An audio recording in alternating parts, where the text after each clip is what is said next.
ഫാൽക്കനറ്റ് PSCയിലേക്ക് എല്ലാവർക്കും സ്വാഗതം. ഞാൻ ആൽഫിയ ബഷീർ. അപ്പോൾ 10th പ്രിലിംസിന്റെ എക്സാമിന് വേണ്ടിയിട്ട് എല്ലാവരും ഇങ്ങനെ കഠിനമായ പരിശ്രമത്തിലാണ്. ഇനി നമുക്ക് കുറച്ച് ദിവസങ്ങളിലൂടെ ഉള്ളൂ. അപ്പം നിങ്ങൾക്കറിയാം PSCയിലെ SCRT കണ്ടന്റ് എത്രമാത്രം ഇമ്പോർട്ടൻ്റ് ആണ്.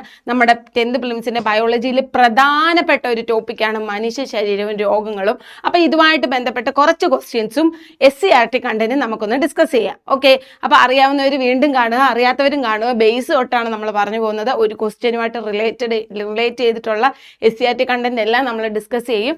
അപ്പോൾ അറിയാവുന്നവർക്ക് ഒരു നല്ല റിവിഷൻ ആയിരിക്കും, അറിയാത്തവർക്കും ഇത് നല്ലപോലെ യൂസ്ഫുൾ ആവും. ഓക്കെ ആണല്ലോ? അപ്പോൾ സ്റ്റാർട്ട് ചെയ്യാം.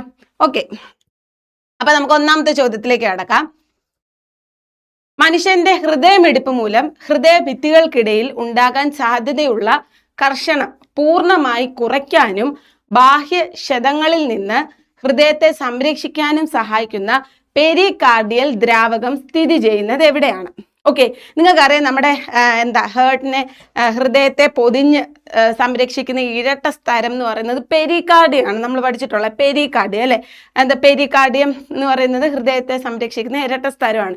ഇവിടെ ചോദിച്ചിരിക്കുന്നത് അതല്ല. ചോദിച്ചിരിക്കുന്നത് എന്താണെന്ന് നോക്കിക്കേ. നമ്മുടെ ഹൃദയത്തിന് കർഷണം എന്ന് പറഞ്ഞാൽ ഫ്രിക്ഷൻ കുറയ്ക്കാനും അത് ബാഹ്യക്ഷതങ്ങളിൽ നിന്നൊക്കെ നമ്മളെ ഹൃദയത്തെ സംരക്ഷിക്കുന്ന ദ്രാവകം. ഓക്കെ, അത് എവിടെയാണ് സ്ഥിതി ചെയ്യുന്നത്, എവിടെയാണെന്നുള്ളതെന്നാണ് ചോദിച്ചിരിക്കുന്നത്. Pericardial fluid. Okay, pericardial fluid. അപ്പം ഈ ക്വസ്റ്റ്യനിൽ തന്നെ ഒരു ക്വസ്റ്റ്യൻ ഒളിഞ്ഞു കിടപ്പുണ്ട്. നോക്കിക്കേ, എന്തുവാന്ന് ഇപ്പം ഇങ്ങനെ ചോദിക്കുക. നമ്മുടെ ഹൃദയത്തെ ബാഹ്യക്ഷതങ്ങളിൽ നിന്ന് സംരക്ഷിക്കുന്നതും അതേപോലെ ഹൃദയത്തിന്റെ കർഷണം പൂർണ്ണമായി കുറയ്ക്കാനൊക്കെ സഹായിക്കുന്ന ഹൃദയത്തിലെ ഭാഗം ഏതാണെന്ന് ചോദിക്കും. അപ്പം അതിൻ്റെ ഉത്തരം എന്താണ് വരുന്നത്? പെരികാർഡിയൽ ഫ്ലൂയിഡ് ആണ്. Pericardial fluid. ഓക്കെ, ഇപ്പം നമ്മളോട് ചോദിച്ചിരിക്കുന്നത് എന്താണ്? പെരികാർഡിയൽ ഫ്ലൂയിഡിന്റെ ലൊക്കേഷൻ എവിടെയാണ് സ്ഥിതി ചെയ്യുന്നതെന്നാണ് ചോദിച്ചിരിക്കുന്നത്. നോക്കിക്കേ, ഹൃദയത്തിന്റെ ആന്തരിക അറകളായ വെൻട്രിക്കിളുകളിൽ ഹൃദയത്തെ പൊതിഞ്ഞിരിക്കുന്ന ഇരട്ട സ്ഥലങ്ങൾക്കിടയിലുള്ള വിടവിൽ, അതായത് പെരികാർഡിയത്തിന്റെ ഇടയിൽ, ആ ഇരട്ട സ്ഥലമാണല്ലോ എന്തെന്ന് പറയുന്നത് പെരികാർഡിയം, അതിന്റെ ഇടയിലാണ് ഈ പെരികാർഡിയൽ ഫ്ലൂയിഡ് സ്ഥിതി ചെയ്യുന്നത്. ഓർത്തിരിക്കുക, നമ്മുടെ ഹൃദയത്തെ പൊതിഞ്ഞ് സഹായിക്കുന്ന ഇരട്ട സ്ഥലമാണ് പെരികാർഡിയം.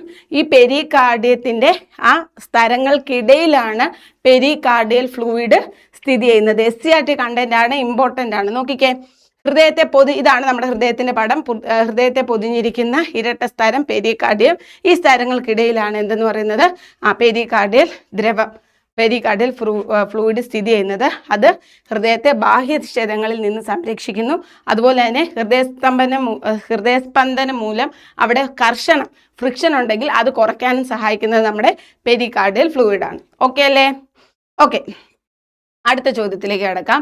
DNA-യുടെ ഇരട്ട ഹെലിക്സ് ഘടനയിൽ, ഡബിൾ ഹെലിക്സ് ഘടനയിൽ നൈട്രജൻ ബേസുകൾ പരസ്പരം ജോഡി ചേരുമ്പോൾ അഡിനിൻ എപ്പോഴും ഏത് ബേസുമായിട്ടാണ് ഹൈഡ്രജൻ ബോണ്ട് വഴി ബന്ധപ്പെടുന്നത്? ഓക്കെ, 4 ഹൈഡ്രജൻ ബേസുകളാണുള്ളത്. അഡിനിൻ, തൈമിൻ, ഇതെല്ലാം നൈട്രജൻ ബേസുകളാണ്. ഗ്വാനിൻ, സൈറ്റോസിൻ, തൈമിൻ, യുറാസിലില്ല, അഡിനിനാണ്. നമുക്ക് നോക്കാം, അതൊന്ന് എക്സ്പ്ലെയിൻ ചെയ്തിട്ട് ആ ക്വസ്റ്റ്യനിലേക്ക് പോകാം. നോക്കിക്കേ, ഇതാണ് നമ്മുടെ DNA-യുടെ സ്ട്രക്ചർ. ഓക്കെ, DNA-യുടെ സ്ട്രക്ചറാണ് എന്താണ്? ഒരു ഏണി പോലെ ഡബിൾ ഹെലിക്കൽ സ്ട്രക്ചറാണ്. ഒരു കൈവരി പോലെ 2 ഇതും കാണും. നടുക്ക് കുറേ പടികളുള്ള സ്ട്രക്ചറാണ് നമ്മുടെ DNA-യുടെ സ്ട്രക്ചർ. ഇനി നോക്കിക്കേ, ഈ സൈഡിലെ 2 ഇഴകളുണ്ടല്ലോ, ഇത് നിർമ്മിച്ചിരിക്കുന്നത് പഞ്ചസാര ഫോസ്ഫേറ്റ് എന്ന് വെച്ചിട്ടാണ്. ആ 2 കൈവരി നിർമ്മിച്ചിരിക്കുന്നത് എന്ത് വെച്ചിട്ടാണ്? പഞ്ചസാര അല്ലെങ്കിൽ ഫോസ്ഫേറ്റ്. ഇത് ഇമ്പോർട്ടൻ്റ് ആണ്. ഇതിൽ നിന്ന് ഒരുപാട് ക്വസ്റ്റ്യൻസ് ഇതിൽ ഒളിഞ്ഞ് കിടപ്പുണ്ട്. ഓക്കെ, അപ്പോൾ DNA-യുടെ സ്ട്രക്ചർ ഡബിൾ ഹെലിക്കൽ സ്ട്രക്ചറാണ്. അതിൻ്റെ ഇഴകൾ നിർമ്മിച്ചിരിക്കുന്നത് പഞ്ചസാര ഫോസ്ഫേറ്റും വെച്ചിട്ടാണ്. പഞ്ചസാര ഫോസ്ഫേറ്റും ചേർന്നുണ്ടാകുന്ന. ഓക്കെ, ഇനി നടുക്കത്തെ ഈ പടികളോ നൈട്രജൻ ബേസുകൾ ജോഡി ചേർന്നുണ്ടാവുന്നതാണ്. 4 നൈട്രജൻ ബേസ് ആണുള്ളത്. നോക്കിക്കേ, adenine, thymine, guanine, cytosine. Adenine, thymine, guanine, cytosine. ഇത് ഓർത്തേ മതി. ഇത് ഒരു കോഡായിട്ട് നമുക്ക് പഠിക്കാം.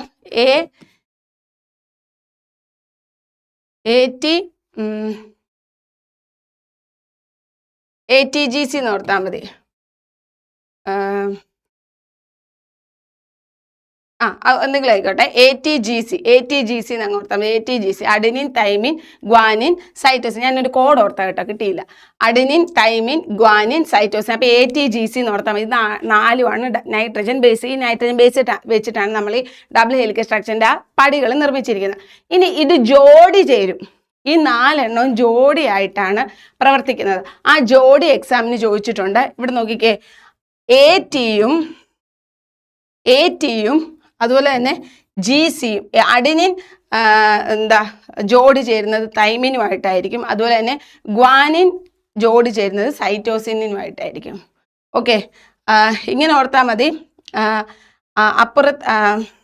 അടുത്തുള്ള തിയേറ്ററിലെ ഗ്ലാസ് ക്ലീൻ ആണെന്ന് ഓർത്താൽ മതി. അടുത്തുള്ള തിയേറ്ററിലെ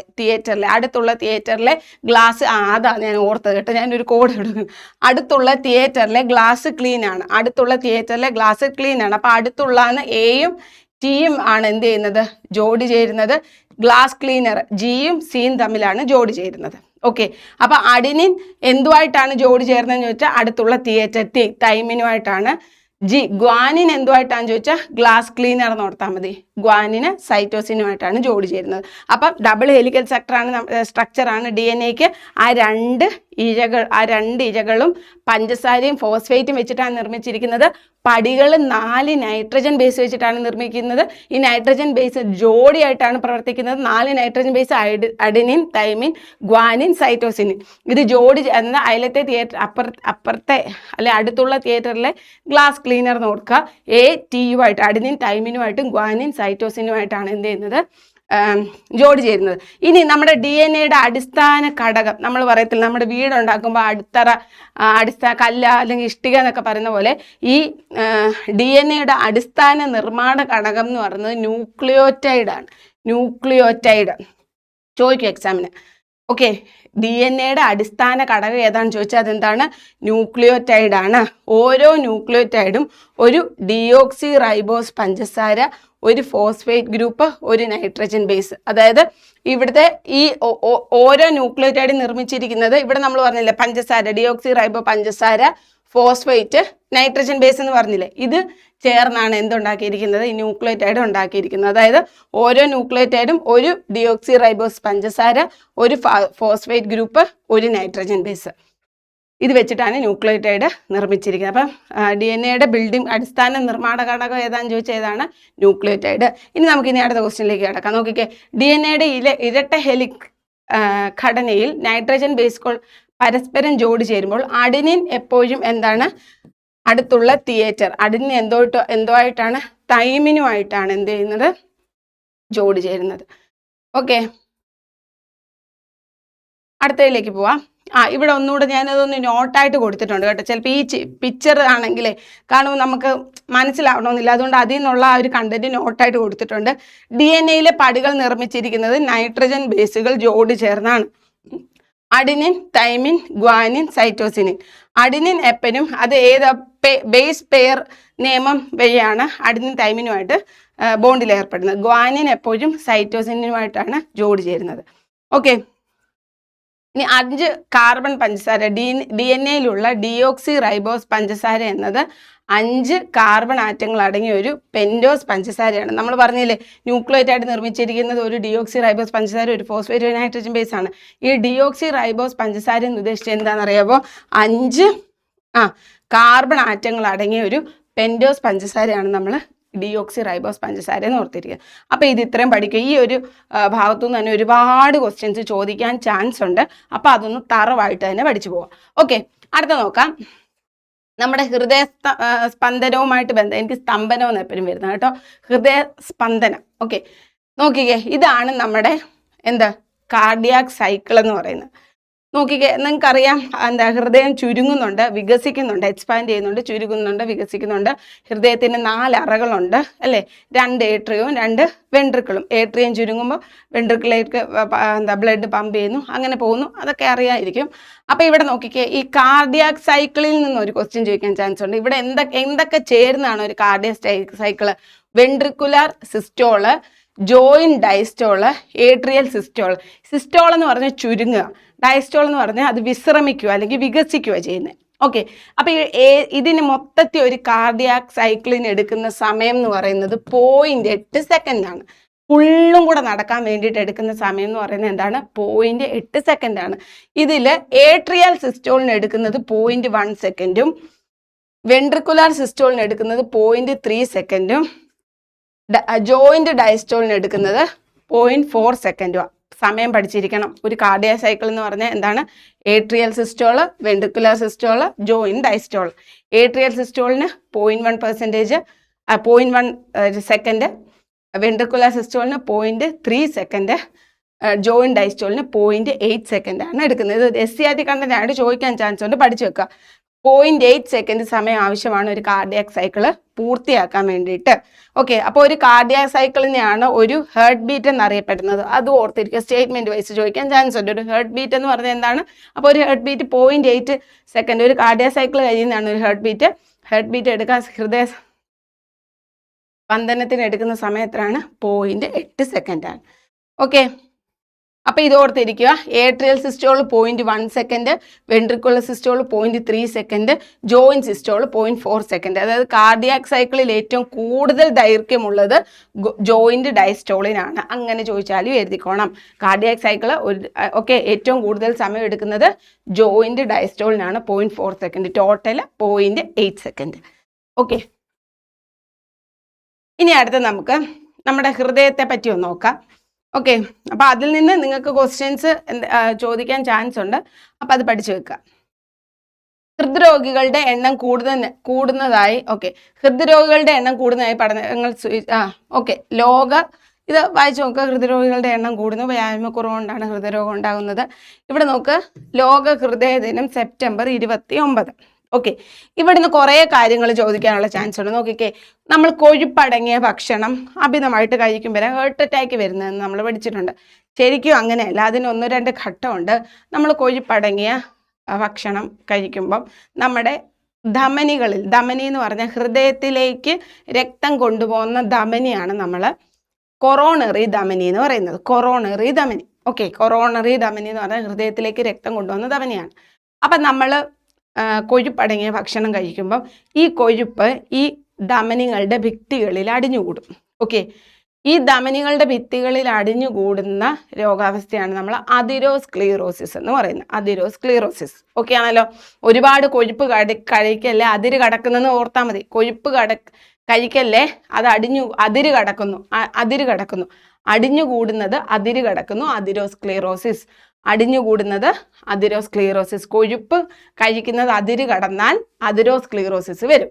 അപ്പോൾ കൊഴുപ്പ് കഴിക്കുന്നത് കൂടിയാൽ ഈ കൊഴുപ്പ് എന്ത് ചെയ്യുന്നു? കൊറോണറി ധമനിയുടെ ഭിത്തിയിൽ വന്ന് അടിഞ്ഞുകൂടുന്നു. അതിരോസ്ക്ലീറോസിസ് ഉണ്ടാകുന്നു. ഓക്കെ. അപ്പോൾ ഈസിയായിട്ട് ആ ധമനി കൂടെ പോയിക്കൊണ്ടിരിക്കുന്ന ബ്ലഡിന് എന്താ ഒരു തടസ്സം. ഈ ഭിത്തിയിലെല്ലാം ഈ കൊഴുപ്പ് അടിഞ്ഞിരിക്കുമല്ലേ, അപ്പം അതിന് പോവാനൊരു തടസ്സം ഉണ്ടാവും. അങ്ങനെ തടസ്സം പോവാതെ അത് അവിടെ കിടന്ന് കട്ട പിടിക്കും. ഈ കട്ട പിടിക്കുന്ന അവസ്ഥയ്ക്കാണ് നമ്മൾ പറയുന്നത് എന്ത്? Coronary thrombosis. Coronary thrombosis. Okay. എന്താണ്? രക്തം കട്ട പിടിച്ച് ഉള്ള അവസ്ഥയാണ് എന്തെന്ന് പറയുന്നത്? Coronary thrombosis. ഓക്കെ. അപ്പോൾ കൊഴുപ്പ് അടിഞ്ഞു കൂടുന്നത്, ഭിത്തിയിൽ അടിഞ്ഞു കൂടുന്നത് അതിരോസ്ക്ലീറോസിസ്. ഈ അതിരോസ്ക്ലീറോസിസ് കാരണം ബ്ലഡ് എന്ത് ചെയ്യുന്നു? അവിടെ കട്ട പിടിക്കുന്നു. ആ അസുഖത്തിന് പറയുന്ന പേരാണ് കൊറോണറി ത്രോംബോസിസ് എന്ന് പറയുന്നത്. എന്നിട്ട് ഈ കൊറോണറി ത്രോംബോസിസ്, രക്തം കട്ട പിടിക്കുന്നത് കാരണം എന്ത് സംഭവിക്കുന്നു? നമ്മുടെ ഹൃദയത്തിലേക്ക് ബ്ലഡ് ഫ്ലോ നടക്കാതെ വരികയും ഹാർട്ട് അറ്റാക്ക് വരികയും ചെയ്യുന്നു. അപ്പോൾ അതിരോസ്ക്ലീറോസിസ്, കൊറോണറി ത്രോംബോസിസ്, ഹാർട്ട് അറ്റാക്ക്, മൂന്നും ക്ലിയർ ആയോ? ഓക്കെ. അപ്പം ഒന്നുകൂടെ പറയാം. എന്തോ അതിരോസ്ക്ലീറോസിസ് എന്ന് പറഞ്ഞാൽ നമ്മൾ കഴിക്കുന്ന കൊഴുപ്പ് ഭിത്തിയിൽ അടിഞ്ഞുകൂടുന്ന ആ ഒരു രോഗാവസ്ഥയാണ് അതിരോസ്ക്ലീറോസിസ്. അത് കാരണം ബ്ലഡ് ഫ്ലോ ചെയ്യാതെ കട്ട പിടിക്കുന്നതാണ് കൊറോണറി ത്രോംബോസിസ്. കൊറോണറി ത്രോംബോസിസ് കാരണം നമ്മുടെ ഹാർട്ടിലേക്ക് എന്ത് വരത്തില്ല? ബ്ലഡ് ഫ്ലോ നടക്കത്തില്ല. അപ്പോഴാണ് ഹാർട്ട് അറ്റാക്ക് ഉണ്ടാകുന്നത്. അപ്പോൾ ഈ 3 പഠിച്ചു വെക്കുക. കൊഴുപ്പടങ്ങിയ ഭക്ഷണം അമിതമായി കഴിക്കുന്നത് കൊഴുപ്പടിഞ്ഞു കൂടുന്നതിന് കാരണമാകുന്നു. ഇതാണ് അതിരോസ്ക്ലീറോസിസ് എന്ന രോഗാവസ്ഥയിലേക്ക് നയിക്കുന്നത്. ഇനി ഇതിൻ്റെ ഫലമായിട്ട് എന്ത് ചെയ്യുന്നു? കൊറോണറി ത്രോംബോസിസും അത് ഹൃദയാഘാതത്തിലേക്ക് പോവുകയും ചെയ്തു. ഇനി സ്ട്രോക്ക് എന്താ? സ്ട്രോക്ക് എന്ന് പറഞ്ഞാൽ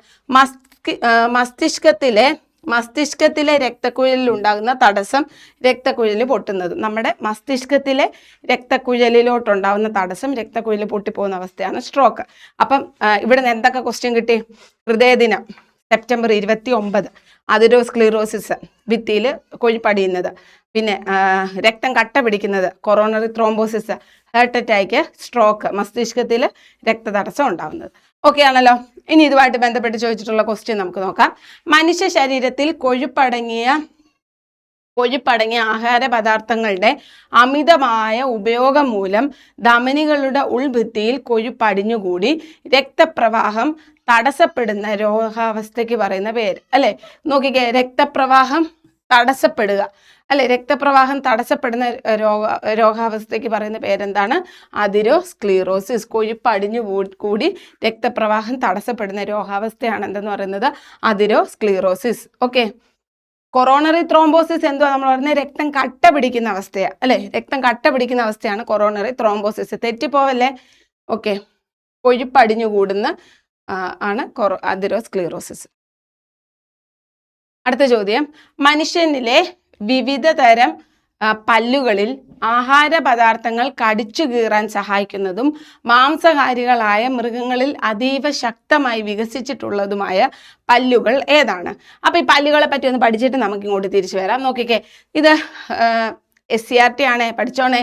നമുക്ക് 4 തരം പല്ലുകളുണ്ട്. ഉള്ളിപ്പല്ല്, ഇൻസിസർ, കോമ്പല്ല്, കാനൈൻ, ചർവണകം, പ്രീ മൊളാറ്, ചർവണകം, മൊളാറ്. അപ്പോൾ ഇതിൻ്റെ അത് ഉള്ളിപ്പല്ല് എന്ന് പറയുന്നത് നമ്മുടെ മുൻവശത്ത് കാണപ്പെടുന്ന 4 പല്ലുകളുണ്ടല്ലോ, അതാണ് ഉള്ളിപ്പല്ല്. മേളിൽ 4 എണ്ണം ഉണ്ട്, താഴെ 4 എണ്ണം ഉണ്ട്. അങ്ങനെ ടോട്ടൽ എത്ര എണ്ണം ഉണ്ട്? 8 എണ്ണം ഉണ്ട്. ഓക്കെ. ഇതെന്തിനാണെന്നറിയോ? ആഹാര വസ്തുക്കൾ ജസ്റ്റ് കടിച്ചു കീറാൻ വേണ്ടി, കടിച്ചു മുറിക്കാൻ. നമ്മൾ ആപ്പിളൊക്കെ കടിക്കത്തില്ല, ബൈറ്റ് ചെയ്യാൻ വേണ്ടിയിട്ട് സഹായിക്കുന്ന ഫ്രണ്ടിലത്തെ പല്ലല്ല, അങ്ങനെയുള്ള പല്ലാണ് എന്തെന്ന് പറയുന്ന നമ്മുടെ ഫ്രണ്ടിലത്തെ 4 8 പല്ല്, മുകളിൽ 4 താഴെയായിട്ടുള്ള 8 പല്ല്. ഇനി കോമ്പല്ല് എന്തിനു വേണ്ടിയിട്ടാണ്? കടിച്ച് കീറാൻ വേണ്ടിയിട്ടല്ലേ? നമ്മുടെ ഈ മൃഗങ്ങളിലൊക്കെ ഉള്ളത് എന്താണ്? ഈ കാനൈനാണ്, അല്ലെങ്കിൽ കോമ്പല്ല കേട്ടോ. ഇരുവശങ്ങളിലും എന്താണ്, മുകളിൽ നിന്ന് താഴെയുമായിട്ട് 2 എണ്ണം വീതം, മൊത്തത്തിൽ എത്ര എണ്ണം ഉണ്ട്? 4 എണ്ണം ഉണ്ട്. ഇവിടെയും ഈ 2 എണ്ണം വീതം, ടോട്ടൽ 4 എണ്ണം കടിച്ചു കീറാൻ വേണ്ടി സഹായിക്കുന്നത്. ഇതാണ് എന്തെന്ന് പറയുന്നത്? മൃഗങ്ങളിലൊക്കെ ഉള്ളത്, ആനിമൽസിലുള്ളത് ഈ കാനൈനാണ്. ഇനി അഗ്രചർവണകം, പ്രീ മൊളാർ എന്ന് പറഞ്ഞാൽ എന്താണ്? കോമ്പല്ലിന് സമീപമുള്ള പല്ലാണ്. ഇത് ടോട്ടല് മേളിൽ 4 താഴെ 4, അപ്പം ടോട്ടൽ 8 എണ്ണം ഉണ്ട്. ഇത് ചവച്ചരയ്ക്കാൻ സഹായിക്കുന്നു. ഈ ചർവണകവും ചവച്ചരയ്ക്കാൻ വേണ്ടിയിട്ട് സഹായിക്കുന്നതാണ്. വ്യത്യാസം എന്താണെന്ന് വെച്ചാൽ അഗ്രചർവണകം ശരിക്കും 8 എണ്ണം ഉണ്ട്, ചർവണകം 12 എണ്ണം ഉണ്ട്. അഗ്രചർവണകം എന്ന് പറയുന്നത് താഴെ 4 മുകളിൽ 4, ടോട്ടൽ 8. ചർവണകം മേളിൽ 6 താഴെ 6, അങ്ങനെ ടോട്ടൽ 12 എണ്ണം ഉണ്ട്. അങ്ങനെ ടോട്ടൽ നമുക്ക് എത്ര പല്ല് വരുന്നുണ്ട്? 32 പല്ല് വരുന്നുണ്ട്. ഓക്കെ. ഇനി നമുക്ക് ക്വസ്റ്റ്യനിലേക്ക് കിടക്കാം. നോക്കിക്കേ, എന്തോ നമ്മളോട് ചോദിക്കുന്നത്? കടിച്ചു കീറാൻ സഹായിക്കുന്നതും മാംസാഹാരികളായ മൃഗങ്ങളിൽ വികസിച്ചിട്ടുള്ളതുമായിട്ടുള്ള പല്ല് ഏതാ നമ്മൾ പറഞ്ഞത്? കോമ്പല്ലായിരുന്നു, കനൈൻ ആയിരുന്നു, അല്ലേ? കനൈൻ. ഓക്കെ. കടിച്ചു കീറാൻ ഇത് കനൈനും ഇൻസിസറും തമ്മിൽ തെറ്റിപ്പോവല്ലേ. ഇൻസിസർ എന്ന് പറയുന്നത് കടിച്ചു മുറിക്കാൻ, ഫ്രണ്ടിലെ പല്ലാണ്, ജസ്റ്റ് ബൈറ്റ് ചെയ്യാൻ. കടിച്ചു കീറാൻ സഹായിക്കുന്നത് ഈ കോമ്പല്ലുമാണ്. തെറ്റല്ലേ? ഓക്കെ. അപ്പോൾ ഒരു ക്വസ്റ്റ്യൻ പഠിക്കുമ്പോൾ ആ ക്വസ്റ്റ്യൻ ആൻസർ മാത്രം പഠിച്ചു പോവാതെ എന്താണ് അതുമായിട്ട് റിലേറ്റ് ചെയ്തത് മൊത്തം പഠിച്ചു പോവുക. ഓക്കെ അല്ലേ? അടുത്ത ചോദ്യം, ഒരു ഉഭയജീവിയായ തവള ജലാശയങ്ങളിലെ വെള്ളത്തിനടിയിലായിരിക്കുമ്പോൾ ശ്വസനത്തിനായി ഉപയോഗിക്കുന്ന പ്രാഥമിക അവയവം ഏത്? ഓരോ മൃഗങ്ങൾക്കും ഓരോ അവയവമാണ്, അല്ലെ, ശ്വസിക്കാൻ വേണ്ടിയിട്ട്. അപ്പം തവള ശ്വസിക്കുന്നത് എന്താണ്? ശരിക്കും ത്വക്ക് വെച്ചിട്ടാണ്, സ്കിൻ വെച്ചിട്ടാണ് തവള ശ്വസിക്കുന്നത്. അപ്പം നമുക്ക് ഓരോ മൃഗങ്ങളുടെയും ശ്വസനം എങ്ങനെയാണെന്ന് നോക്കാം. ഇതും SCRT കണ്ടന്റ് ചോദിക്കാം. മണ്ണിര എങ്ങനെയാണ്? ഈർപ്പമുള്ള ത്വക്ക് വെച്ചിട്ടാണ് എന്ത് ചെയ്യുന്നത്? ശ്വസിക്കുന്നത്. അതുപോലെ തന്നെ ഈർപ്പമുള്ള ത്വക്ക് ഇമ്പോർട്ടൻ്റ് കേട്ടോ. മണ്ണിരയ്ക്കാണെങ്കിൽ മണ്ണിരയുടെ ശരീരം ഡ്രൈ ആയി കഴിഞ്ഞാൽ മണ്ണിരയ്ക്ക് ശ്വാസം കിട്ടത്തില്ല, ഗേഷ്യസ് എക്സ്ചേഞ്ച് നടക്കത്തില്ല, മണ്ണിര ചത്തുപോകും. അപ്പം ഈർപ്പമുള്ള ത്വക്ക് ഇമ്പോർട്ടൻ്റ് ആണ്. ആ നനവിൻ്റെ അവിടെ നിന്ന് നനവിലൂടെയാണ് ഓക്സിജനെ അബ്സോർബ് ചെയ്യുന്നതും ശ്വസിക്കുന്നതും. അപ്പം ഈർപ്പം ഇമ്പോർട്ടൻ്റ് ആണ്. മത്സ്യം എന്ന് പറയുന്നത് ഗിൽസ് അല്ല ശകുലങ്ങൾ. തവളയ്ക്ക് 2 രീതിയിൽ ശ്വസിക്കാം. കരയിലായിരിക്കുമ്പോൾ ശ്വാസകോശവും വെള്ളത്തിലായിരിക്കുമ്പോൾ ഈർപ്പമുള്ള ത്വക്ക്. അത് നമ്മളോട് ചോദിച്ചത്. വെള്ളത്തിലായിരിക്കുമ്പോൾ എങ്ങനെയാണെന്നാണ് ചോദിച്ചിരിക്കുന്നത്. കണ്ടോ, വെള്ളത്തിനടിയിലായിരിക്കുമ്പോൾ. കാരണം തവളയ്ക്ക് 2 ശ്വസന അവയവമുണ്ട്. കരയിലായിരിക്കുമ്പോൾ ലങ്സും വെള്ളത്തിലായിരിക്കുമ്പോഴത്തേക്കിന് സ്കിന്നും. ചിലന്തിക്ക് എന്താണ്? Book lungs. ചിലന്തിയുടെ ശ്വസന അവയവത്തിന് പറയുന്ന പേരെന്താണ്? Book lungs. അപ്പോൾ നോക്കിക്കേ, മണ്ണിര ഈർപ്പമുള്ള ത്വക്ക്, മത്സ്യം ശകുലങ്ങൾ, തവള കരയിലായിരിക്കുമ്പോൾ ശ്വാസകോശം, വെള്ളത്തിലായിരിക്കുമ്പോൾ ഈർപ്പമുള്ള ത്വക്ക്, ചിലന്തി ബുക്ക് ലങ്സ്. ഓക്കെ. മനുഷ്യ രക്തത്തിലെ ചുവന്ന രക്താണുക്കളിൽ കാണപ്പെടുന്നതും ഓക്സിജൻ സംവഹനത്തിനായി സഹായിക്കുന്നതുമായ ഹീമോഗ്ലോബിൻ എന്ന വർണ്ണവസ്തുവിന്റെ കേന്ദ്ര ആറ്റം എന്താണ്? നമുക്കറിയാം, നമ്മുടെ ബ്ലഡിന് ഹീമോഗ്ലോബിൻ ബ്ലഡിന് റെഡ് കളർ കൊടുക്കുന്ന ഏതാണ്? ഹീമോഗ്ലോബിൻ ആണ്. ഹീമോഗ്ലോബിൻ്റെ അകത്ത് എന്തടങ്ങിയിട്ടുണ്ട്? ഇരുമ്പ് അടങ്ങിയിട്ടുണ്ട്. ഓക്സിജനെ വഹിക്കുന്നത് ഹീമോഗ്ലോബിൻ ആണ്. അപ്പം ഹീമോഗ്ലോബിൻ്റെ കേന്ദ്ര ആറ്റം, സെൻട്രൽ മെറ്റൽ ആറ്റം എന്ന് ചോദിച്ചാൽ ഇരുമ്പാണ്. അല്ലാതെ ഹീമോഗ്ലോബിൻ അടങ്ങിയിട്ടുള്ളത് ഇരുമ്പാണ്. പിന്നെ സെൻട്രൽ മെറ്റൽ ആറ്റം എന്ന് ചോദിക്കുമ്പോൾ ഡൗട്ട് വരരുത്, അതും എന്താണ്? ഇരുമ്പാണ്. ഇനി മഗ്നീഷ്യം എന്താണ്? നമ്മുടെ ചെടികൾക്ക് ഇലകൾക്കൊക്കെ എന്താണ്? പച്ച നിറങ്ങളൊക്കെ കൊടുക്കാൻ സഹായിക്കുന്ന മൂലകം ഏതാണ്? മഗ്നീഷ്യമാണ്. പച്ചനിറം കൊടുക്കുന്ന കണ്ടന്റ് ക്ലോറോഫിലാണ്. ഓക്കെ, അതാണ് നമ്മുടെ ഹീമോഗ്ലോബിൻ എന്ന് പറയുന്നത്. എന്താണ്? ഹീമോഗ്ലോബിൻ്റെ സാന്നിധ്യമാണ് നമ്മുടെ ബ്ലഡിന് റെഡ് കളറ് കൊടുക്കാൻ സഹായിക്കുന്നത്. ഇരുമ്പും പ്രോട്ടീനുമാണ് ഈ ഹീമോഗ്ലോബിൻ്റെ പ്രധാന ഘടകമെന്ന് പറയുന്നത്. ഓക്കെ, ഇരുമ്പിൻ്റെ കുറവ് മൂലം ഉണ്ടാകുന്ന രോഗമാണ് എന്തെന്ന് പറയുന്നത്? അനീമിയ എന്ന് പറയുന്നത്. അനീമിയ. ഓക്കെ, രക്തം കട്ട പിടിക്കാത്ത രോഗത്തിന് പറയുന്നത് എന്താണ്? ഹീമോഫീലിയ. മനുഷ്യന്റെ രക്തപര്യന വ്യവസ്ഥയിൽ ധമനികളെയും സിരകളെയും തമ്മിൽ ബന്ധിപ്പിക്കുന്നതും കോശങ്ങളിലേക്ക് നേരിട്ട് പോഷകങ്ങളും വാതകങ്ങളും കൈമാറ്റം ചെയ്യാൻ സഹായിക്കുന്നതുമായ ഏറ്റവും നേർത്ത രക്തക്കുഴൽ ഏതാണ്? ഓക്കെ, നമ്മളോട് ചോദിച്ചിരിക്കുന്നത് എന്താണ്? ധമനികളെയും സിരകളെയും തമ്മിൽ ബന്ധിപ്പിക്കുന്നത് ഏതാണെന്നാണ്. ക്യാപ്പിലറീസ് ആണ്, ലോമികളാണ് ക്യാപ്പിലറീസ്. പലർക്കും അറിയത്തില്ല എന്താണ് ആർട്ടറി, എന്താണ് വെയിൻസ്, എന്താണ് ക്യാപ്പിലറി. ഇപ്പോഴും പലർക്കും ഡൗട്ട്, അല്ലെങ്കിൽ അതിൻ്റെ മലയാളം വേർഡ് അറിയത്തില്ല. ഇപ്പം തറവാക്കി തരാം, നോക്കിക്കേ.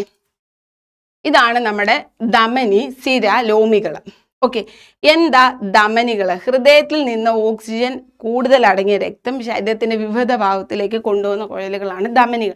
ധമനികൾ ധനികന്മാരാ എന്ന് പറഞ്ഞാൽ എല്ലാവർക്കും കൊടുത്ത് സഹായിക്കും. എന്ന് പറഞ്ഞാൽ നമ്മുടെ ഹൃദയത്തിൽ നിന്ന് എല്ലാ അവയവങ്ങളിലേക്കും ബ്ലഡ് കൊടുക്കുന്ന, ബ്ലഡ് എന്ന് പറഞ്ഞാൽ ശുദ്ധരക്തം, ഓക്സിജൻ റിച്ച് ബ്ലഡിനെ നമ്മൾ ശുദ്ധരക്തം എന്ന് പറയുന്നത്. എന്താ ശുദ്ധരക്തം അശുദ്ധ രക്തം? നമ്മൾ ലങ്സ് വരി എടുക്കുന്ന പ്യുവർ ബ്ലഡ്, ഓക്സിജൻ കൂടുതലുള്ള രക്തമാണ് നമ്മുടെ എല്ലാ കോശങ്ങളിലും ആവശ്യം. അപ്പോൾ ഹൃദയം എന്ത് ചെയ്യുന്നു? ധമനി വഴി എല്ലാ കോശങ്ങളിലേക്കും പ്യുവർ ബ്ലഡ്, ശുദ്ധമായ ഓക്സിജൻ കൂടുതലുള്ള ബ്ലഡ് എല്ലാ ഓർഗൻസിലും എത്തിക്കുന്നു. ഈ ഓർഗൻസിൻ്റെ ഓരോ സെൽസിലും അവിടെ ഊർജ്ജം ഉൽപ്പാദിപ്പിക്കുന്നുണ്ട്. ഈ ഊർജ്ജം ഉൽപ്പാദിപ്പിക്കുന്ന ഒരു കെമിക്കൽ റിയാക്ഷൻ വഴിയാണ്. ആ കെമിക്കൽ റിയാക്ഷൻ വഴി ഊർജ്ജം ഉൽപ്പാദിപ്പിച്ച് കഴിയുമ്പോൾ അവിടെ പ്രോഡക്റ്റ് ആയിട്ട് നമുക്ക് എന്താ കിട്ടുന്നത്? കാർബൺ ഡൈ ഓക്സൈഡ് കൂടിയ ബ്ലഡ് ആയിരിക്കും കിട്ടുന്നത്. അത് നമുക്ക് ആവശ്യമില്ല. അപ്പോൾ അതാണ് ഇംപ്യൂർ ബ്ലഡ് അല്ലെങ്കിൽ അശുദ്ധ രക്തം എന്ന് പറയുന്നത്. ഇംപ്യൂർ ബ്ലഡ് അല്ലെങ്കിൽ അശുദ്ധ രക്തം. ഓക്കെ, അപ്പം ധമനികൾ എന്ന് പറഞ്ഞാൽ ധനികന്മാരെ എല്ലാവർക്കും നല്ല കൊടുത്ത് സഹായിക്കും. അപ്പം ഹൃദയത്തിൽ നിന്ന് എല്ലാ ഓർഗൻസിലേക്കും ശുദ്ധരക്തം എത്തിക്കുന്നത് ആരാണ്? ധമനികളാണ്. ശുദ്ധരക്തം എത്തിക്കുന്ന ആരാണ്? ധമനികളാണ്. അങ്ങനെ ഓർഗൻസിലൊക്കെ പോയി അവിടെ ഊർജ്ജമൊക്കെ ഉൽപ്പാദിപ്പിച്ച് എന്താണ് അവിടുന്ന് കിട്ടുന്ന ബൈ പ്രോഡക്റ്റ്, അവിടെ പ്രോഡക്റ്റായിട്ട് കിട്ടുന്ന ബ്ലഡ് എന്താണ്? കാർബൺ ഡൈ ഓക്സൈഡും വെള്ളവും. ഈ കാർബൺ ഡൈ ഓക്സൈഡ് അടങ്ങിയ രക്തം എന്ത് ചെയ്യുന്നു? തിരിച്ച് ഹൃദയത്തിലേക്ക് വരുന്നു. ഓക്കെ, എന്നിട്ട് ലങ്സ് വരും, അത് പുറത്തേക്ക് വന്നു. ഈ തിരിച്ച് വരുന്ന കുഴലിനെയാണ് നമ്മൾ സിര എന്ന് പറയുന്നത്. സിര വരയൊക്കെ എന്താണ്? ആയിട്ടുള്ള ഇമ്പ്യൂർ ആയിട്ടുള്ളിടത്താണ് വിര കാണുന്നത്. അപ്പം വിര എന്ന് ഓർത്താൽ മതി. സിര അശുദ്ധ രക്തം വഹിക്കുന്നതാണ് വിര. അശുദ്ധ രക്തം എവിടുന്ന വഹിക്കുന്നത്? നമ്മുടെ ഓർഗൻസിൽ നിന്ന് ഇങ്ങോട്ടുള്ളതല്ലേ അശുദ്ധ രക്തം. അപ്പം നോക്കിക്കേ, ശരീരത്തിന്റെ വിവിധ ഭാഗങ്ങളിൽ നിന്ന് കാർബൺ ഡൈ ഓക്സൈഡ് കൂടുതലുള്ള രക്തം ഹൃദയത്തിലേക്ക് കൊണ്ടുവരുന്നത് ആരാണ്? സിരകളാണ്. ഓക്കെ ആണല്ലോ സിരകൾ. ഇനി ഇത് തമ്മിൽ ബന്ധിപ്പിക്കുന്ന നേർത്ത കുഴലുകളാണ് എന്തെന്ന് പറയുന്നത്? ലോമികൾ എന്ന് പറയുന്നത്. ലോമികൾ. ഓക്കെ, അപ്പം ധമനികൾ ധനികന്മാരാണ്. ഓക്സിജൻ റിച്ച് ബ്ലഡ് എല്ലാവർക്കും കൊടുക്കുക, എല്ലാ ഓർഗൻസിലും എത്തിക്കും. അവിടെ ഊർജ്ജം ഉൽപ്പാദിപ്പിച്ച് കഴിഞ്ഞിട്ട് കാർബൺ ഡൈ ഓക്സൈഡ് കൂടുതലുള്ള അശുദ്ധ രക്തം ആര് കൊണ്ടുവരും? സിര. വിര അല്ലേ? അത് വിര എന്ന് പറയുന്നത് സിര എന്ന് ഓർത്താൽ മതി. അശുദ്ധ രക്തം എങ്ങോട്ടേക്ക് കൊണ്ടുവരുന്നു? ഹൃദയം കൊണ്ടുവരുന്നു. ഹൃദയം എന്ത് ചെയ്യുന്നു? ലങ്സ് വഴി കാർബൺ ഡൈ ഓക്സൈഡിനെ പുറത്തേക്ക് കളയുന്നു. ഇത് തമ്മിൽ ഈ സിരയും അതുപോലെ തന്നെ ധമനിയും തമ്മിൽ യോജിപ്പിക്കുന്നതിനെ നമ്മൾ എന്താ പറയുന്നത്? ആ കലയെ നമ്മൾ എന്താ പറയുന്നത്? ലോമികൾ എന്ന് പറയുന്നത്, ക്യാപ്പിലറീസ്.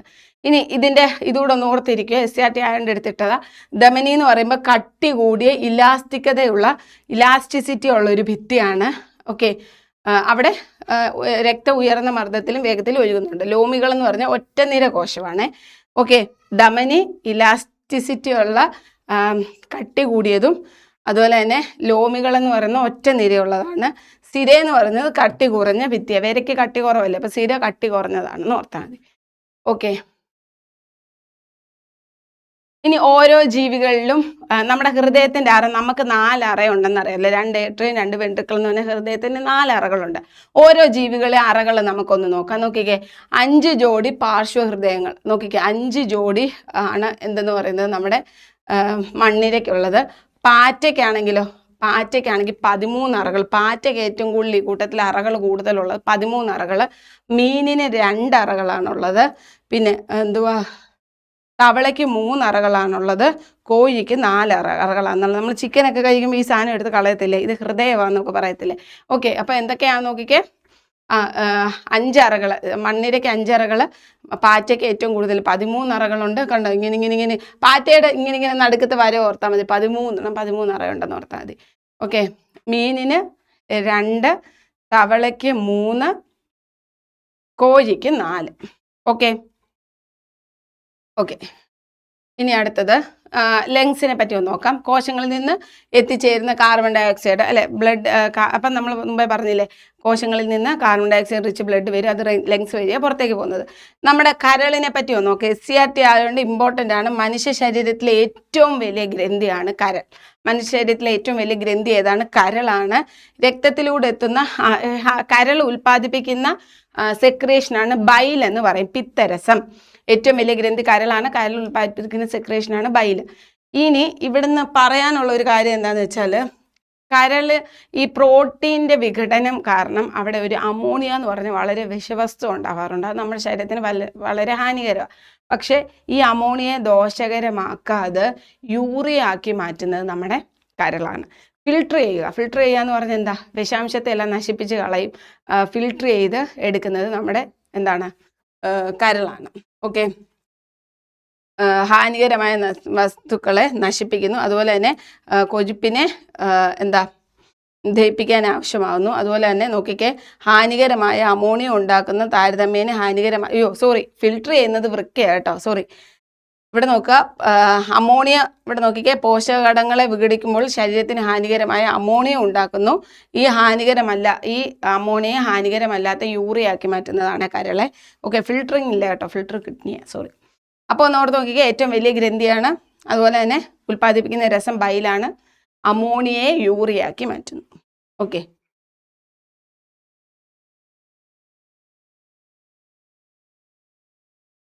മനുഷ്യ ശരീരത്തിൽ മുറിവുകൾ ഉണ്ടാകുമ്പോൾ രക്തം കട്ട പിടിക്കുന്ന പ്രക്രിയയ്ക്ക് തുടക്കം കുറിക്കുന്നതിനായി മുറിവേറ്റ കോശങ്ങളും പ്ലേറ്റ്ലെറ്റും ഒന്നിച്ചു പുറത്തുവിടുന്ന എൻസൈം ഏതാണ്? ഓക്കെ, ഈ ഒന്നിച്ച് പുറത്തുവിടുന്ന എൻസൈമിനെയാണ് നമ്മൾ ത്രോംബോപ്ലാസ്റ്റിൻ എന്ന് പറയുന്നത്. ത്രോംബോപ്ലാസ്റ്റിൻ എക്സ്പ്ലെയിൻ ചെയ്തു തരാം. നോക്കിക്കേ, ഇതാണ് നമ്മുടെ രക്തം കട്ട പിടിക്കാൻ വേണ്ടിയിട്ട് ഇതാണ് RBC എന്ന് വിചാരിക്കുക. അപ്പം മുറിവുണ്ടാവുന്ന സമയത്ത് നമ്മുടെ ബ്ലഡിൽ പ്ലേറ്റ്ലെറ്റ്സ് ഉണ്ടെന്ന് അറിയാലോ. ഓക്കെ, മുറിവുണ്ടാവുന്ന സമയത്ത് ഈ പ്ലേറ്റ്ലെറ്റ്സ് അവിടെയുള്ള ടിഷ്യൂമായിട്ട് ചേർന്നിട്ട് ത്രോംബോപ്ലാസ്റ്റിൻ എന്ന എൻസൈം ഉൽപ്പാദിപ്പിക്കുന്നു. ഓക്കെ, മുറിവുണ്ടാവുമ്പം അവിടുത്തെ പ്ലേറ്റ്ലെറ്റ്സ് അവിടുത്തെ ടിഷ്യൂമായിട്ട് ചേർന്ന് എന്തുണ്ടാക്കുന്നു? ത്രോംബോപ്ലാസ്റ്റിൻ എന്ന എൻസൈം ഉൽപ്പാദിപ്പിക്കുന്നു. ഈ ത്രോംബോപ്ലാസ്റ്റിൻ എന്ത് ചെയ്യുന്നറിയോ? പ്രോത്രോംബിനെ ത്രോംബിനാക്കി മാറ്റുന്നു. ആ ത്രോംബിൻ എന്ത് ചെയ്യുന്നറിയാവോ? ഫൈബ്രിനോജനെ ഫൈബ്രിനാക്കി മാറ്റുന്നു. ഈ ഫൈബ്രിൻ എന്ന് പറയുന്ന നാരുകൾ പോലെ, ഈ ഫൈബ്രിൻ നാരുകൾ എന്ത് ചെയ്യുന്നു? ബ്ലഡ് സെൽസിനെ എന്ത് ചെയ്യുന്നു? അതിലേക്ക് ബ്ലോക്ക് ചെയ്യുകയും ചെയ്യുന്നു. അങ്ങനെയാണ് രക്തം എന്ത് ചെയ്യുന്നത്?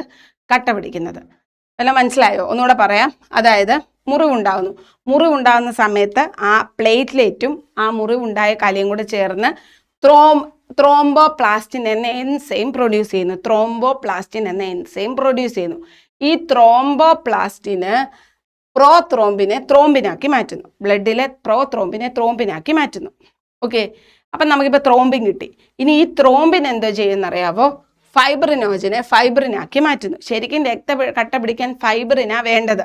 ഈ ഫൈബ്രിൻ ഉണ്ടാവണമെന്നുണ്ടെങ്കിൽ ഇവിടെ ആരൊക്കെ ഉണ്ടാവണം? എൻസൈം ഉണ്ടാവണം, ത്രോംബിൻ ഉണ്ടാവണം, അല്ലേ? അപ്പം പ്ലേറ്റ്ലെറ്റും ആ കലയും കൂടെ ചേർന്ന് എൻസൈം ത്രോംബോപ്ലാസ്റ്റിൻ എന്ന എൻസൈം ഉണ്ടാവുന്നു. ത്രോംബോപ്ലാസ്റ്റിൻ എന്ന എൻസൈം പ്രോത്രോംബിനെ ത്രോംബിനാക്കി മാറ്റുന്നു. പ്രോത്രോംബിനെ ത്രോംബിനാക്കി മാറ്റുന്നു. ഈ ത്രോംബിൻ എന്തോ ചെയ്യുന്നറിയോ? ഫൈബ്രിനോജനെ ഫൈബ്രിനാക്കി മാറ്റുന്നു. ഫൈബ്രിൻ നാരുകളാണ്. ആ നാരുകളുടെ ഈ ബ്ലഡ് കോശങ്ങൾ ബ്ലോക്കായിട്ട് അവിടെ എന്താകുന്നു? ക്ലോട്ട് പിടിക്കുന്നു. ഓക്കെ, കുടുങ്ങി ക്ലോട്ട് പിടിക്കുന്നു. ഇനി വിറ്റാമിൻ കെ ആണ് എന്ത്? രക്തം കട്ട പിടിക്കാൻ സഹായിക്കുന്നത്. വിറ്റാമിൻ രക്തം കട്ട പിടിക്കാൻ സഹായിക്കുന്ന ലോഹം കാൽസ്യമാണ്. രക്തക്കുഴലിൽ രക്തം കട്ട പിടിക്കുന്നത് തടയുന്നത് ഹെപ്പാരിനാണ്. രക്തം കട്ട പിടിക്കാത്ത ജനിതക രോഗം ഹീമോഫീലിയാണ്. അപ്പം ഇത് പഠിച്ചോണം. ഇതിൻ്റെ അകത്തൊന്നും കുറേ ക്വസ്റ്റ്യൻസ്. അതിനെ ഇതാക്കുന്ന എന്ത്? ഫൈബ്രിനോജനെ ഫൈബ്രിനാക്കുന്ന ആരാന്ന് ചോദിച്ചാൽ ത്രോംബിന്. അപ്പം അതൊന്ന് പഠിച്ചു വെക്കാം. ഓക്കെ, അടുത്ത ചോദ്യം, മനുഷ്യന്റെ പ്രതിരോധ വ്യവസ്ഥയിൽ ശരീരത്തിൽ പ്രവേശിക്കുന്ന ആന്റിജനുകൾക്ക് എതിരെ അതീവ നിർണായകമായ ആന്റിബോഡികൾ ഉൽപ്പാദിപ്പിക്കാൻ ശേഷിയുള്ള രക്താണുക്കൾ ഏതെല്ലാമാണ്? അതായത് നമ്മുടെ ശരീരത്തിലെ ഡബ്ല്യു ബി സിയിൽ അടങ്ങിയിട്ടുള്ളൊരു ഘടകമാണ് ലിംഫോസൈറ്റ്സ് എന്ന് പറയുന്നത്.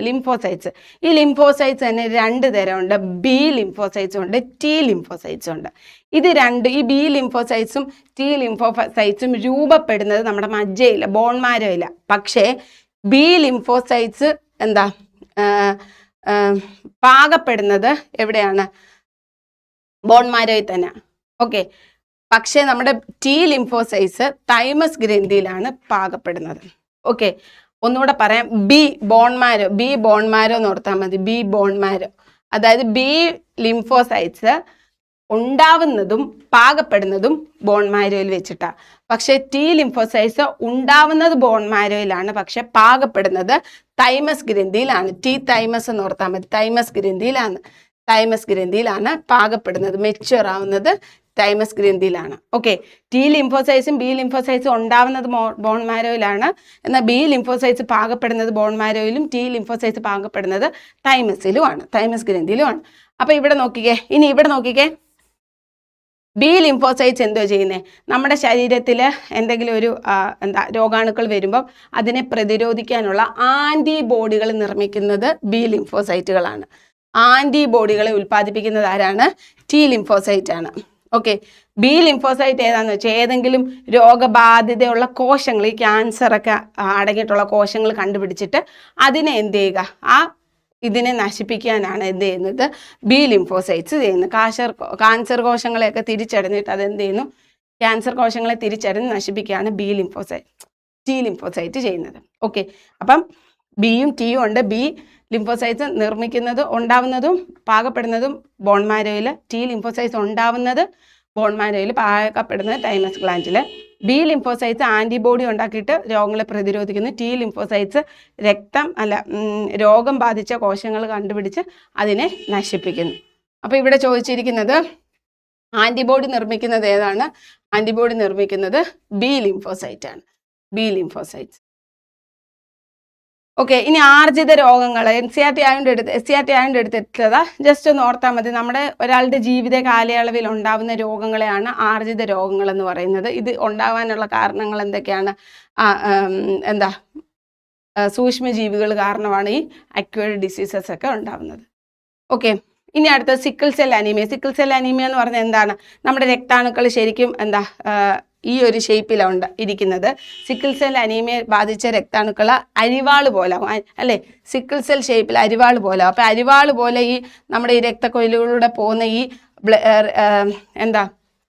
രക്തകോശങ്ങൾ ഇവിടെ കണ്ടോ ബ്ലോക്ക് ആവുകയും അതുവഴി ബ്ലഡ് സർക്കുലേഷൻ കുറയുകയും ചെയ്യുന്നു. അപ്പോൾ ഈ ഒരു രോഗത്തിനെയാണ് നമ്മൾ സിക്കിൾ സെൽ അനീമിയ എന്ന് പറയുന്നത്. അപ്പം ഇവിടെ ഇത് കൂടി ബ്ലോക്ക് ആവുന്നതുകൊണ്ട് അതുവഴി എന്ത് പോകത്തില്ല? ഓക്സിജൻ ഫ്ലോ നടക്കത്തില്ല. അപ്പം അങ്ങനെയുള്ള രോഗമാണ് സിക്കിൾ സെൽ അനീമിയ എന്ന് പറയുന്നത്. ഇനി ജീവിതശൈലി രോഗങ്ങൾ ഏതൊക്കെയാണെന്ന് നോക്കിക്കേ. പ്രമേഹം, ഫാറ്റി ലിവർ, പക്ഷാഘാതം, അമിത രക്തസമ്മർദ്ദം, ഹൃദയാഘാതം നമുക്കറിയാം. ജീവിതശൈലി രോഗങ്ങൾ, ഇൻസുലിൻ്റെ കുറവ് മൂലം ഉണ്ടാകുന്നത് പ്രമേഹം, കരളിൽ കൊഴുപ്പടിഞ്ഞു കൂടുന്നത് ഫാറ്റി ലിവർ, മസ്തിഷ്കത്തിലെ രക്തക്കൊഴൽ പൊട്ടുന്നത് സ്ട്രോക്ക് നമ്മൾ പറഞ്ഞായിരുന്നു. പിന്നെ കൊഴുപ്പടിഞ്ഞ് ഒരു മർദ്ദം, രക്തക്കൊഴലിൽ ഒരു മർദ്ദം ഉണ്ടാകുന്നതാണ് രക്തസമ്മർദ്ദം. ഹൃദയാഘാതം എന്താണ്? ധമനികളിൽ കൊഴുപ്പടിഞ്ഞ് കട്ട പിടിക്കുന്നത്, മുമ്പ് ഓൾറെഡി പറഞ്ഞത്. ഇനി ഇതൊന്ന് പഠിച്ചു വെച്ചേക്കണേ. നമ്മുടെ പുകവലി മൂലം ഉണ്ടാകുന്ന ആരോഗ്യ പ്രശ്നങ്ങൾ. പുകവലി മൂലം നമ്മുടെ തലച്ചോറിനുണ്ടാവുന്നത് പക്ഷാഘാതവും നിക്കോട്ടിനോടുള്ള വിധേയത്വം എന്ന് പറഞ്ഞാൽ ഡ്രഗ് അഡിക്ഷൻ എന്ന് പറയത്തില്ലേ, അതാണ് തലച്ചോറി ബാധിക്കുന്നത്. ഇനി നമ്മുടെ ലങ്സിൽ ബാധിക്കുന്ന ശ്വാസകോശ ക്യാൻസർ, ബ്രോങ്കൈറ്റിസ്, എംഫിസിമ, ഈ 3 രോഗം മദ്യം കാരണം ലങ്സിൽ ബാധിക്കാനുള്ള ചാൻസ് ഉള്ള രോഗങ്ങളാണ്. ഇനി ഹൃദയത്തിലാണെങ്കിൽ ഉയർന്ന രക്തസമ്മർദ്ദം, ധമനികളുടെ ഇലാസ്തികത നഷ്ടപ്പെടും, പ്രവർത്തനക്ഷമത കുറയും. ഇത് ഇത്രയാണ് നമ്മുടെ ഹൃദയത്തിൽ മദ്യം കാരണം, മദ്യമല്ല പുകവലി കേട്ടോ, പുകവലിയാണ്, മദ്യം എന്ന് ഞാൻ പറഞ്ഞത്, പുകവലി കാരണം ഉണ്ടാകുന്ന ആരോഗ്യ പ്രശ്നം. ഓക്കെ, അപ്പോൾ പുകവലി കാരണം 3, 6, 8 രോഗങ്ങൾ ഉണ്ടാകാൻ ചാൻസ് ഉണ്ട്. ഹൃദയത്തിനും ലങ്സിനും അതുപോലെ തന്നെ ബ്രെയിനും കൂടെ. ഓക്കെ, ഇനി ശ്വസനം മറ്റ് ജീവികളിൽ, ഇതൊന്നും ഓർത്തിരിക്കുക. നമ്മുടെ അമീബ, മണ്ണിര, മത്സ്യമൊക്കെ ശ്വസിക്കുന്നത് മുമ്പേ പറഞ്ഞത്. അമീബ എന്ന് പറയുന്നത്, അമീബയ്ക്ക് പ്രത്യേകിച്ച് ശ്വസന കോശങ്ങളോ ഒന്നുമില്ല, ഒറ്റ യൂണി സെല്ലുലാർ ഓർഗാനിസമാണ്, ഒറ്റ കോശ ജീവിയാണ് ഈ അമീബ. അപ്പോൾ അമീബ എന്ത് ചെയ്യുന്നത്? അതിൻ്റെ ശരീരം വെച്ചിട്ടാണ് എന്ത് ചെയ്യുന്നത്? ഓക്സിജനെ അബ്സോർബ് ചെയ്യുന്നത്, കാർബൺ ഡൈ ഓക്സൈഡിനെ റിലീസ് ചെയ്യുന്നത്. മണ്ണിര നമ്മൾ പറഞ്ഞ് സ്കിന്നാണെന്ന്, ഇത് നമ്മൾ പറഞ്ഞ് ശകുലമാണെന്ന് പറഞ്ഞു. ഓക്കെ, ഇനി ഇത് ഈ നാഡീകോശം ഒന്ന് ജസ്റ്റ് ഒന്ന് ഓർത്തിരിക്കണം. നാഡീകോശം, അതായത് നമ്മുടെ നെർവിലൂടെ ന്യൂറോൺസ്, ഇമ്പൽസ് എങ്ങനെയാണ് ട്രാവൽ ചെയ്യുന്നത് എന്നുള്ളതാണ്. നോക്കിക്കേ, അതായത് ഇതിൻ്റെ പടം ഒന്ന് ഓർത്തിരിക്കുക. ഇങ്ങനെ അറ്റം ഉള്ളതാണ് ഡെൻഡ്രൈറ്റ്. ഡെൻഡ്രൈറ്റ് ഇത് കണ്ടോ, ഈ ശാഖ പോലുള്ളതാണ് ഡെൻഡ്രൈറ്റ് കഴിഞ്ഞിട്ട് ഇങ്ങനെ ഈ ഒരു ഭാഗമാണ് എന്തെന്ന് പറയുന്നത്, അതായത് ഇവിടുന്ന് ഇങ്ങനെ വന്ന് ഈ ശാഖ ഡെൻഡ്രൈറ്റ് ആണെങ്കിൽ ഇതാണ് ഡെൻഡ്രോൺ എന്ന് പറയുന്നത്. മനസ്സിലായോ? ഡെൻഡ്രോൺ, ഇത് ഡെൻഡ്രൈറ്റ്, ഇത് ഡെൻഡ്രോൺ. അപ്പോൾ ആ ശാഖ നാരിനെയാണ് ഡെൻഡ്രൈറ്റ് എന്ന് പറയുന്നത്, ഇത് ഡെൻഡ്രോൺ. ഇനി ഡെൻഡ്രോൺ കഴിഞ്ഞ് നടുക്കാണ് എന്തെന്ന് പറയുന്നത്? കോശദ്രവ്യം. അതിൻ്റെ നടുക്കൊരു ന്യൂക്ലിയസ് ഉണ്ട്. ഈ നീളമുള്ള ഭാഗത്തിനെയാണ് നമ്മൾ ആക്സോൺ എന്ന് പറയുന്നത്. ഈ ആക്സോണിൻ്റെ അവിടെ കുറേ ശാഖകൾ വരുന്നുണ്ട്, അതിനെയാണ് നമ്മൾ ആക്സോണൈറ്റ്സ് എന്ന് പറയുന്നത്. ഇനി ഈ ആക്സോണിനെ കവർ ചെയ്യുന്ന കോശത്തിനെ നമ്മൾ പറയുന്ന പേരാണ് ശ്വാൻ കോശം എന്ന് പറയും. എന്താണ്? ശ്വാൻ കോശം. ഓക്കെ ആണല്ലോ. അപ്പം ആദ്യം ഒരു നാരുണ്ട് ഡെൻഡ്രൈറ്റ്, അത് കഴിഞ്ഞിട്ട് വരുന്നത് ഡെൻഡ്രോൺ, പിന്നെ കോശസ്തരവും ന്യൂക്ലിയസും ഉണ്ട്. നീളമുള്ളത് ആക്സോണൈറ്റ്സ്. ഓക്കെ ആണല്ലോ? ഇത്ര ഓക്കെ ആണല്ലോ? ഈ ആക്സോണിനെ കവർ ചെയ്യുന്നതാണ് ശ്വാൻ കോശം എന്ന് പറയുന്നത്. ഓക്കെ, അപ്പം നമ്മുടെ ഇമ്പൽസ് എങ്ങനെയാണ് വരുന്നത്? അത് ചോദിച്ചിട്ടുണ്ട് എക്സാമിൻ്റെ, പാത ചോദിച്ചിട്ടുണ്ട്. അതുപോലെ തന്നെ ആക്സോണിനെ കവർ ചെയ്യുന്നത് എന്താണെന്നും എക്സാമിന് ചോദിച്ചിട്ടുണ്ട്. അപ്പോൾ ആ പാത ചോദിക്കുകയാണെങ്കിൽ ആദ്യം ഡെൻഡ്രൈറ്റ്സിൽ നിന്ന് ഡെൻഡ്രോൺ വരുന്നു, പിന്നെ എന്താണ്? കോശസ്തരം, ആക്സോണൈറ്റ്സ് വരും. ആക്സോണൈറ്റ്സ് കഴിഞ്ഞിട്ട് ഈ അറ്റത്തൊരു കറുത്ത ഡോട്ട് കണ്ടോ, ഇങ്ങനെ വന്നിട്ട് ഇവിടെ ഒരു കറുത്ത ഡോട്ട് കണ്ടോ, അതാണ് സിനാപ്റ്റിക് നോബ് എന്ന് പറയുന്നത് കേട്ടോ, സിനാപ്റ്റിക് നോബ്. അപ്പോൾ ഏറ്റവും എൻഡ് എന്ന് പറയുന്നത് സിനാപ്റ്റിക് നോബ. ഈ സിനാപ്റ്റിക് നോബിൽ നിന്ന് അടുത്ത ന്യൂറോണിൻ്റെ ഡെൻഡ്രൈറ്റിലോട്ട് ഇമ്പൽസ് പാസ് ചെയ്യും അല്ലേ. നമ്മളിപ്പോൾ പോയി തീയിൽ തൊട്ടു, നമുക്ക് ഇത് തീയാണേ, കൈ പൊള്ളുവേ, കൈ വലിക്കണം എന്ന് നമ്മുടെ ബ്രെയിനിലേക്ക് മെസ്സേജ് കൊടുത്തിട്ടാണ് നമ്മൾ കൈ വലിക്കുന്നത്. അല്ല, സെക്കൻഡ് നേരത്തേക്കാണ് നടക്കുന്നത്. അപ്പോൾ ആ ഇമ്പൽസ് പോകുന്നത് ഈ നെർവ് വരിക അവിടെ ഇതുവഴി. അപ്പോൾ ആ ഫ്ലോ എങ്ങനെ? ഡെൻഡ്രൈറ്റ്, ഡെൻഡ്രോണ്, കോശസ്തര, ന്യൂക്ലിയസ്, ആക്സോണൈറ്റ്സ്, സിനാപ്റ്റിക് നോബ്. ഈ സിനാപ്റ്റിക് നോബ് കഴിഞ്ഞിട്ട് അടുത്ത ന്യൂറോണിൻ്റെ ഡെൻഡ്രൈറ്റിലോട്ട് പോകും, പിന്നെ അത് അങ്ങനെ പാസ് ചെയ്തു പോകും. ഓക്കെ, അപ്പോൾ ഇവിടെ പഠിക്കേണ്ടത് ആക്സോണിനെ കവർ ചെയ്യുന്ന എന്താണ്? ശ്വാൻ കോശമാണ്. എൻ്റെ അറ്റത്തുള്ളത് സിനാപ്റ്റിക് നോബ്. ഓക്കെ, അടുത്തത് ബ്രെയിനെ പറ്റി വളരെ ഇമ്പോർട്ടൻ്റ് ആണ്. ബ്രെയിനെ പറ്റി നമുക്കറിയാം, ബ്രെയിൻ്റെ പാർട്സ് ആണ് ഇത്: cerebrum, cerebellum, medulla ഒബ്ലോങ്കറ്റ, thalamus, hypothalamus. Cerebrum എന്ന് പറഞ്ഞാൽ നമ്മുടെ മസ്തിഷ്കത്തിൻ്റെ ഏറ്റവും വലിയ ഭാഗമാണ് സെറിബ്രം എന്ന് പറയുന്നത്. ചുളിവുകളും അടക്കുകളൊക്കെ ഉണ്ടെന്ന് നിങ്ങൾക്ക് കാണുമ്പോൾ അറിയാം. ഇനി ഇതിൻ്റെ ജോലി എന്ന് പറയുന്നത് ചിന്ത, ബുദ്ധി, ഓർമ്മ, ഭാവന എന്നിവയുടെ കേന്ദ്രമാണ് സെറിബ്രം. എല്ലാം കണക്ട് ചെയ്യും. ചിന്ത, ബുദ്ധി, ഓർമ്മ, ഭാവന. ചിന്തിച്ച് ഓർമ്മിച്ച് ചിന്തിച്ചു കൂട്ടുക എന്നൊക്കെ അറിയത്തില്ല, ഭാവനയിൽ ചിന്തിച്ച് ഓർമ്മിച്ചെടുക്കുക. ചിന്ത, ബുദ്ധി, ഓർമ്മ, ഭാവന, ഇതെല്ലാം എന്താണ്? സെറിബ്രമാണ്. അതുപോലെ തന്നെ ഐച്ഛിക ചലനങ്ങളെ നിയന്ത്രിക്കുന്നു. ഒന്ന് കൈപൊക്ക, ഞാൻ എൻ്റെ ഐച്ഛിക എൻ്റെ വില്ലിൽ നടക്കുന്ന ഒരു പ്രവർത്തനം, കൈപൊക്ക കാലുപൊക്ക നടക്കുക എന്നൊക്കെയുള്ള അങ്ങനെയുള്ള ഐച്ഛിക പ്രവർത്തനങ്ങളെ നിയന്ത്രിക്കുന്നത് സെറിബ്രമാണ്. അപ്പോൾ ഏറ്റവും വലിയ ഭാഗമാണ് സെറിബ്രം. ചിന്ത, ഭാവന, ഓർമ്മ, ബുദ്ധി ഇതെല്ലാം സെറിബ്രമാണ്. അതുപോലെ തന്നെ ഐച്ഛിക പ്രവർത്തനങ്ങളെ ഏകോപിപ്പിക്കുന്നത് സെറിബ്രമാണ്. രണ്ടാമത്തെ സെറിബെല്ലം, ലിറ്റിൽ ബ്രെയിൻ എന്നറിയപ്പെടുന്നതാണ് സെറിബ്രല്ലം. എന്താണ്? ലിറ്റിൽ ബ്രെയിൻ എന്നറിയപ്പെടുന്ന ഭാഗം ഏതാണ്? സെറിബെല്ലമാണ്. ലിറ്റിൽ ബ്രെയിൻ എന്നറിയപ്പെടുന്നത് സെറിബെല്ലമാണ്. ഓക്കെ, ഈ സെറിബെല്ലത്തിന് പ്രത്യേകത എന്താന്ന് വെച്ചാൽ പേശി പ്രവർത്തനങ്ങളെ ഏകോപിപ്പിച്ച് ശരീരത്തിൻ്റെ തുലന നില പാലിക്കുന്നു. അതായത് ബാലൻസ്, ബോഡി ബാലൻസ് മെയിൻറ്റെയിൻ ചെയ്യാൻ സഹായിക്കുന്നത് സെറിബെല്ലമാണ്. അതുകൊണ്ട് തന്നെ മദ്യം ബാധിക്കുന്ന ബ്രെയിനിൻ്റെ ഭാഗം ഏതാണെന്ന് ചോദിച്ചാൽ അതും സെറിബെല്ലമാണ്. അതുകൊണ്ടാണ് മദ്യം കഴിച്ച് കഴിയുമ്പോൾ നമുക്ക് നേരെ നടക്കാൻ പറ്റാത്തത്. ബാലൻസ് ചെയ്ത് മദ്യം ബാധിക്കുന്ന ശരീരഭാഗം സെറിബെല്ലമാണ്. ലിറ്റിൽ ബ്രെയിൻ എന്നറിയപ്പെടുന്നത് സെറിബെല്ലമാണ്. അതുപോലെ തന്നെ നമ്മുടെ ബോഡിയുടെ ബാലൻസ് മെയിൻറ്റെയിൻ ചെയ്യുന്നത് ഏതാണ്? സെറിബെല്ലമാണ്. ഇനി നോക്കിക്കേ, മെഡില ഒബ്ലാങ്കറ്റ നോക്കിക്കേ. ഹൃദയസ്പന്ദനം, ശ്വാസോച്ഛ്വാസം എന്നീ അനൈച്ഛിക പ്രവർത്തനങ്ങളെ നിയന്ത്രിക്കുന്നത് മെഡില ഒബ്ലാങ്കറ്റ. ജീവന്റെ കേന്ദ്രം എന്നറിയപ്പെടുന്നത് ഏതാണ്? മെഡില ഒബ്ലാങ്കറ്റയാണ്. ജീവന്റെ കേന്ദ്രം എന്ന് പറഞ്ഞാൽ എന്താ? ജീവന്റെ കേന്ദ്രം, അതായത് നമ്മുടെ ജീവൻ നിലനിർത്തുന്ന സംഭവങ്ങളൊക്കെ അല്ലേ എന്താ? ശ്വാസോച്ഛ്വാസം, എന്താ ഹൃദയസ്പന്ദനം, അതുപോലെ തന്നെ അങ്ങനത്തെ കാര്യങ്ങൾ, ഇതൊക്കെ കൺട്രോൾ ചെയ്യുന്നത് നമ്മുടെ ഒബ്ലാങ്കറ്റ. നിന്റെ ഒബ്ലാങ്കറ്റയ്ക്കിട്ട് ഒരു അടി വന്നാൽ നീ അവിടെ കിടക്കുമെന്ന് പറയത്തില്ലേ? കാരണം അത്രയ്ക്ക് ഇമ്പോർട്ടൻ്റ് ആയിട്ടുള്ള ജീവന്റെ കേന്ദ്രമാണ് ഒബ്ലാങ്കറ്റ. അതായത് നമ്മുടെ ശ്വാസോച്ഛ്വാസം, ഹൃദയസ്പന്ദനം എല്ലാം അനൈച്ഛിക പ്രവർത്തനങ്ങളെ ഏകോപിപ്പിക്കുന്നതാരാണ്? നിയന്ത്രിക്കുന്നത് ആരാണ്? മെഡില ഒബ്ലാങ്കറ്റയാണ്. ഇനി തലാമസ്, റിലേ സ്റ്റേഷൻ എന്നറിയപ്പെടുന്നത് തലാമസ് ആണ്. റിലേ സ്റ്റേഷൻ എന്ന് പറഞ്ഞാൽ എന്താ?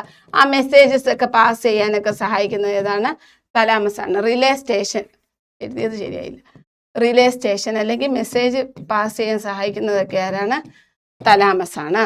ഓക്കെ, ഹൈപ്പോ തലാമസ് എന്ന് പറഞ്ഞാൽ ആന്തരിക പരിപാലനത്തിന് എന്താ തെർമോസ്റ്റാറ്റ്, അതായത് എന്താ ടെമ്പറേച്ചർ ഒക്കെ ബാലൻസ് ചെയ്യാൻ, ഹോർമോൺ ബാലൻസ് ചെയ്യാനൊക്കെ സഹായിക്കുന്ന ആരാണ്? നമ്മുടെ ഹൈപ്പോ തലാമസ് ആണ്. ഓക്കെ, അപ്പോൾ പെട്ടെന്നൊന്ന് പറയാം. സെറിബെല്ലം എന്ന് പറഞ്ഞാൽ എന്താണ്? സെറിബെല്ലം നമ്മുടെ മസ്തിഷ്കത്തിൻ്റെ ഏറ്റവും വലിയ ഭാഗമാണ്. സെറിബറം ഏറ്റവും വലിയ ഭാഗമാണ്. ഐച്ഛിക പ്രവർത്തനങ്ങളെ നിയന്ത്രിക്കുന്നത് ചിന്ത, ബുദ്ധി, ഓർമ്മ, ഭാവന ഇതെല്ലാം നിയന്ത്രിക്കുന്നത് സെറിബറമാണ്. സെറിബെല്ലം ലിറ്റിൽ ബ്രെയിൻ എന്നറിയപ്പെടുന്നു. ബോഡി ബാലൻസ് മെയിൻറ്റെയിൻ ചെയ്യുന്നത് സെറിബെല്ലമാണ്. അതുപോലെ തന്നെ മദ്യം ബാധിക്കുന്നത് സെറിബെല്ലത്തെയാണ്. പിന്നെ നമ്മൾ പറഞ്ഞത് എന്താണ്? മെഡില ഒബ്ലാങ്കറ്റ, അതായത് അനൈച്ഛിക പ്രവർത്തനം, ഹൃദയസ്പന്ദനം, ലങ്സ്, ജീവന്റെ കേന്ദ്രം എന്നറിയപ്പെടുന്നത് മെഡില ഒബ്ലാങ്കറ്റ. പിന്നെ നമ്മൾ തലാമസ് പറഞ്ഞു. തലാമസ് റിലേ സ്റ്റേഷൻ എന്നറിയപ്പെടുന്നു. ഇനി ഹൈപ്പോ തലാമസ് ഹോർമോണ്, ടെമ്പറേച്ചറൊക്കെ മെയിൻറ്റെയിൻ ചെയ്യും.